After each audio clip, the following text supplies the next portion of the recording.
शिक्षक साथीहरूलाई पनि भने तपाईहरु आन्दोलनमा किन आउनुभयो? आन्दोलनमा किन आउनु पर्यो? अहिले सबै कुराहरू सुन्ने, जायज र सम्भव कुराहरू पूरा गरिदिने सरकार छ। तपाईहरु 2-3 जना बढीमा 5 जना आएर यो हाम्रो चाहिँ भनाइ छ, यो माग छ, यो कुरा परिस्थिति यस्तो छ। अब त्यहाँ कहिले जादु देखाएको छ, कहिले कविता सुनाएको छ, कहिले गीत गाएको छ, कहिले नाचेको छ, किन गर्नु पर्यो? कहिले सडकमा सुतेको छ, किन गर्नु पर्यो?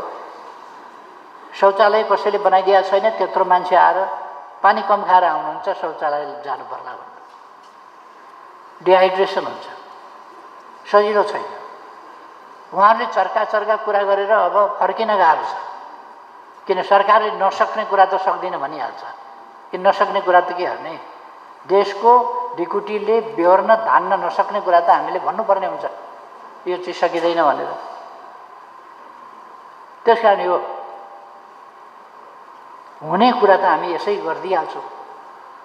त्यसकारण तपाईहरु आइरहनु पर्ने थिएन, आइहाल्नु भयो। अब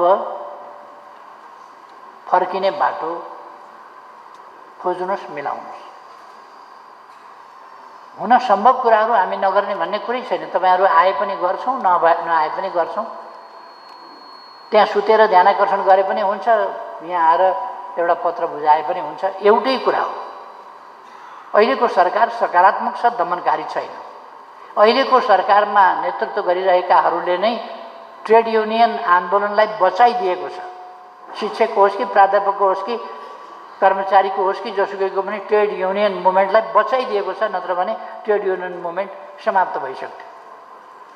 त्यसरी ट्रेड युनियन बचाएर आउने, ट्रेड युनियनको साथी नेतृत्व पाएका बेला शुभचिन्तक मात्र होइन, साथी नै हो अहिलेको लिडरसिप। त्यस्तो पाएका बेला तपाईहरु आन्दोलनमा किन जानुभएको मैले बुझिनँ भनेर मैले उहाँहरूलाई भनेको छु।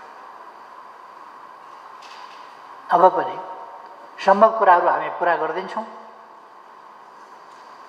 अब ऐन लिएर जाने भन्नुभएको छ। अब यत्रो बिघ्न मान्छे सडकमा ऐन लिएर जान, किन ऐन बोक्न यत्रो बिघ्न मान्छे चाहिन्छ? ऐन त संसदमा छलफल हुँदैछ, उपसमितिमा छलफल भइरहेको छ, समितिमा आउँछ, त्यसपछि मूल हाउसमा आउँछ, त्यो संसदबाट पारित हुन्छ। ऐन त आउँछ नै, स्वाभाविक रूपमा स्वतः आउने। यी सबै ऐन जति ल्याएका छन्, सडकमा मान्छे आएर आएका छन् ऐन। यसै आउने ऐनका लागि हामीले ऐन ल्यायौँ भन्ने पार्नका लागि यत्रो दुःख किन गर्नु पर्यो? तपाईहरुले ल्याएको ऐन, तपाईहरु हुनुहुन्छ र त ऐन बन्यो नि। तपाईहरु नभए ऐन कसरी बन्छ? तपाईहरुकै लागि बनाउने हो ऐन। तसर्थ यो हामीले ऐन ल्यायौँ भन्नका लागि यत्रो दुःख गर्नु पर्दैन। म अहिले पनि उहाँहरूलाई आग्रह गर्न चाहन्छु, अहिले विद्यार्थी भर्नाको समय छ, कृपया जानुस्, भर्ना गर्नुस् विद्यार्थीहरू। एकपल्ट मैले उहाँहरूलाई भनेको थिएँ, तपाईहरु गम्भीर हुनुपर्छ। एसईईमा 52% विद्यार्थी फेल हुने भनेको त उनीहरूको त कलिलैमा उनीहरूको भविष्य माथि तरबार चलाइयो जस्तो। यो कलिलो उमेरमै भविष्य नै समाप्त पार्दिने गरी एसईईमा। अब एसईईको औचित्य पनि देखिरहेको छैन। खुरुखुरु अरू कक्षा जस्तै त्यो एसएलसी त भएन, स्कुल लिभिङ सर्टिफिकेट भएन, उच्च शिक्षामा +2 भइसकेपछि त त्यसको त एसएलसीको सिद्धियो भने फेरि एसईई भनेर किन राखे? त्यसको पनि आवश्यकता देखिँदैन। यसतर्फ पनि सरकारले विचार गर्छ। कक्षाले नै परीक्षा सञ्चालन गरे पुगिहाल्यो। अनावश्यक केन्द्र भनेको छ, के भनेको छ, अतिरिक्त खर्च भनेको छ, अनेक समस्याहरू झेलेको छ। त्यो सबै एसईईका लागि किन गर्नु पर्यो? र विद्यार्थी फेल गरिदिएर मारमुङ्गरी चलाउने संस्था किन चाहियो त्यो? त्यसकारण विद्यार्थीलाई स्मुथली पढ्न दिने त्यो खालको वातावरण बनाउनुपर्छ। मैले भनेको थिएँ, उहाँहरूले हामीलाई चाहिँ नि 52% फेल गराउने भन्यो भनेर कतिजनाले चित्त दुखाउनु भयो भनेको सुने मैले। यो चित्त दुखाउने कुरा होइन। हामी सबैलाई पिर परेको छ कि हाम्रा 52% बालबालिकाहरू एसयुमा फेल भए गत वर्ष। दुःख लाग्दो कुरा हो। अहिले त अब उहाँहरूको मानसिकता अब उत्तर पुस्तिका नै हामी हेर्दैनौँ भन्नेमा पुग्नुभयो त। म कुनै कडा शब्द बोल्न चाहन्न। कसैको स्वदेशमा पढ्नु होला, कसैको विदेशमा जानु होला, कसैको स्वदेशको त ल मिलाउला। विदेशका क्याम्पसहरूले त पर्खिँदैन नि समय, भर्नाको मिति पर्खिँदैन नि। त्यो पनि हुनसक्छ नि त। नेपालका थुप्रै विद्यार्थीहरू बाहिर हुने खानेले बाहिरै लगेर पढाएका छन्। त्यसो भएर उपयुक्त समयमा पेपर काटेर फेल हुन्छु कि पास हुन्छु कि दुख्छु कि किन राखिरहने विद्यार्थीहरूको लामो समय पेपर काट्ने, रिजल्ट आउट गरिदिने आफ्नो व्यवस्था गर्छन्, फेरि अर्को तयारी गर्छन्। पूरक परीक्षा दिने सिस्टम सुरु गरेको छ, त्यो पनि यस वर्ष पनि दिन पाउलान् या के होला, त्यसको तयारी गर्छन्। सोच्नेले विचार गर्नेले पनि अवस्था परिस्थिति हेरेर गर्न पाउला। मौका परीक्षाका कुरा आउलान्। भर्ना छोडेर उहाँहरू यहाँ बस्नुभएको छ। अब सामुदायिक विद्यालयहरूमा भर्ना नहुने, त्यसो भए त निजी विद्यालयहरूमा भर्नाको लहर जाने भयो।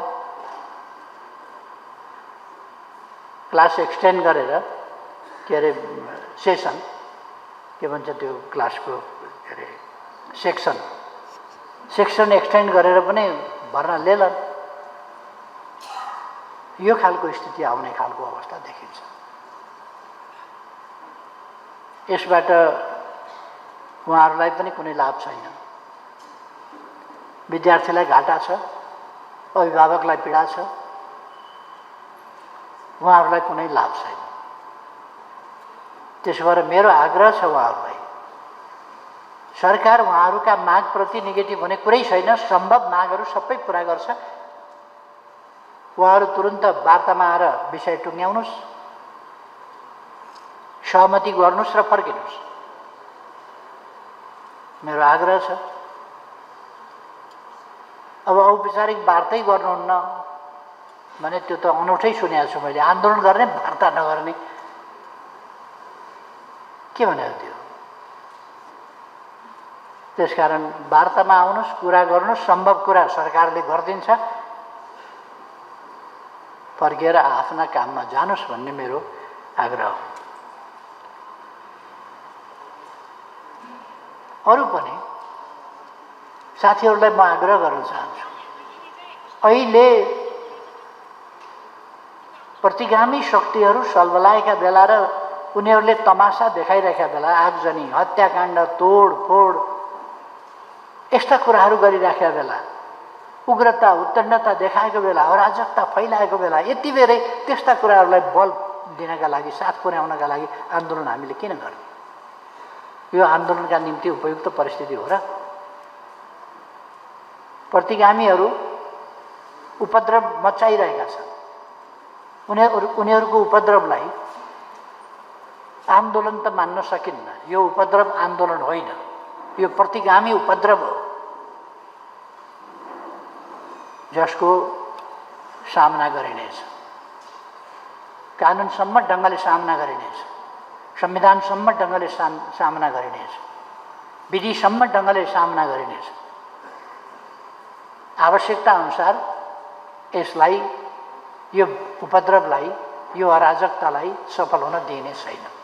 संविधान विपरीतका कुराहरूलाई सरकारले नियन्त्रण गर्छ, प्रणाली विपरीतका, लोकतन्त्र विपरीतका कुराहरूलाई नियन्त्रण गर्छ, कानुन विपरीत चल्ने कुराहरूलाई सरकारले नियन्त्रण गर्छ, संविधान सम्मत, व्यवस्था सम्मत, कानुन सम्मत कुराहरूलाई सरकारले सम्मान गर्छ र त्यस अनुसारका मागहरू पनि पुरा गर्छ।